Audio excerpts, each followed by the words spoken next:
আমরা সেই জাতি অংশ যে জাতি সীমান্তে সীমান্তে মুক্তি সেনার চোখের ঝিলিক দেখছে, আমরা সেই জাতি। আমরা তাদের উত্তরসূরি যারা সীমান্তে যুদ্ধ করেছে এবং রক্ত ঝরিয়েছে। তাদের রক্তমাখা শার্ট আজও আমাদের প্রাণের পতাকা। বন্ধুরা, আপনারা জানেন আমার ডান দিকে দাঁড়ানো উলফাত ভাই, ইশতিয়াক আজিজ উলফাত ভাই, শুধু তিনি একজন বরেণ্য মুক্তিযোদ্ধা নন, একটা শহীদ পরিবারের সন্তান। মুক্তিযুদ্ধে লড়াই করে যিনি জীবন দিয়েছেন ওনার বড় ভাই শহীদ আশফাকুস সামাদ বীরুত্তম। আমার বামে ডানে যারা দাঁড়িয়ে আছেন তারা দেশের সোনার সন্তান।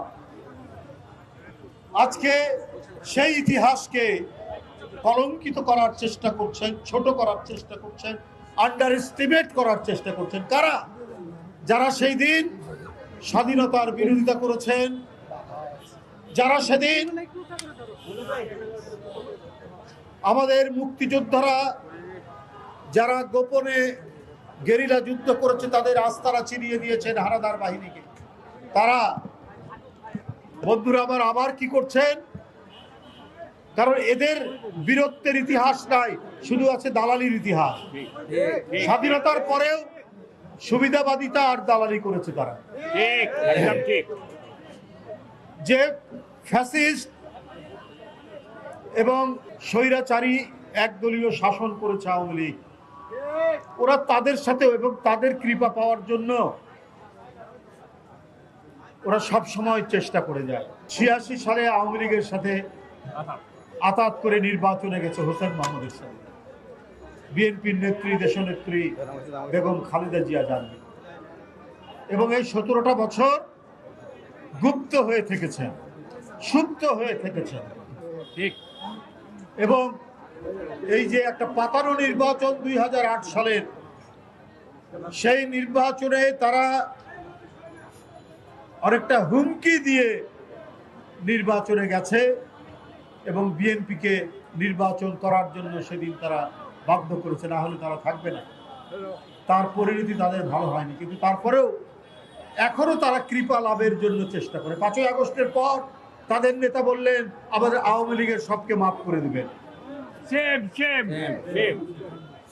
তাহলে মুগ্ধের আত্মদান বৃথা, তাহলে ওয়াসিম আকরামের আত্মদান বৃথা, তাহলে আপনার আবু সাইদের তার যে রক্ত ঝরালো, নিজের বুকে বুলেট বরণ করলো, সেই আত্মদান বৃথা। আপনি তাদের রক্তকে মারিয়ে তাদের ক্ষমা করে দেবেন এবং বলেছেন পার্শ্ববর্তী দেশের সাথে সম্পর্ক গড়ে তুলবেন। এটা জোরে সোরে বলেছেন।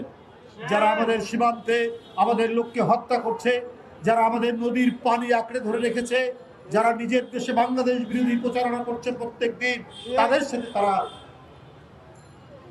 আতাত করবে, তাদের সাথে তারা সম্পর্ক গড়ে তুলবে।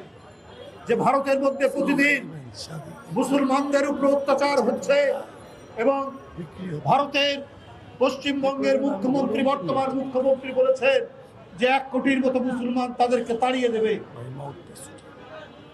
যারা ইসরায়েলের সাথে, ইসরায়েলকে বলে তাদের পিতৃভূমি, তাদের সাথে এই দলটি বাংলাদেশের জামাত ইসলাম তারা আতাত করতে চায়, তাদের সাথে সম্পর্ক করতে চায়। করেন, ভালো কথা। কিন্তু জামাতে ইসলামের প্রধান তার যে সরকারি বাড়ি, সেই বাড়ির চারিদিকে চিত্র প্রদর্শনী করলেন। সেই চিত্র প্রদর্শনী ৭১ থেকে শুরু করে জুলাই পর্যন্ত, সেইখানে দেশের যিনি সর্বশ্রেষ্ঠ মুক্তিযোদ্ধা, স্বাধীনতার ঘোষক, তার কোনো ছবি নেই। পরে অনেক তারা ব্যাখ্যা দিচ্ছে, কিন্তু আমরা তাদের ছবির প্রকৃতি দেখলে পড়ে, এবং সেখানে ৭ই মার্চের ভাষণ শেখ মুজিবুর রহমানের সেইটা তারা দিচ্ছেন। তো এটাই বোঝা যায় যে তাদের অন্তরের মধ্যে কি কাহিনী তারা লিপিবদ্ধ করছে। বন্ধুরা আমার, শুধু তাই নয়, তাদের একটি ছাত্র সংগঠন আছে। আপনারা জানেন রাজশাহী বিশ্ববিদ্যালয়ে ৭১-কে দাঁড়িপাল্লা আঁকিয়েছে, ৭১-কে হালকা করে দেখাচ্ছেন। ৭১-এর পাল্লাটা উপরে উঠে গেছে আর জুলাইয়ের পাল্লাটা নিচে নেমে গেছে, ওজনে ভারী। এগুলা খুবই উদ্দেশ্য করে দিচ্ছে, এগুলো খুবই চক্রান্ত। ৭১ আমাদের কাছে গৌরবদীপ্ত। আমরা ৭১-এর সেই উজ্জ্বল প্রজ্জ্বল সেই সময়ের যে জ্বলন্ত স্বাধীনতার আকাঙ্ক্ষা, তার সন্তান আমরা। সেই পথ ধরে আবার যখন অধিকার সংকুচিত হয়েছে, আবার যখন কথা বলার অধিকার কেড়ে নিয়েছে ফ্যাসিস্টরা, তার জন্য জুলাই একটি মহা বিপ্লব তৈরি হয়েছিল। এটা ৭১-এর চেতনা আমাদের বুকের মধ্যে ছিল বলেই আমাদের সন্তানরা তাদের ক্লাসরুম থেকে বেরিয়ে, তাদের বিশ্ববিদ্যালয় শিক্ষা প্রতিষ্ঠান থেকে বেরিয়ে রাজপথে নেমে শেখ হাসিনার মতো ভয়ঙ্কর রক্ত পিপাসু এক ফ্যাসিস্টকে বাংলাদেশ থেকে তাড়িয়ে দিয়েছে।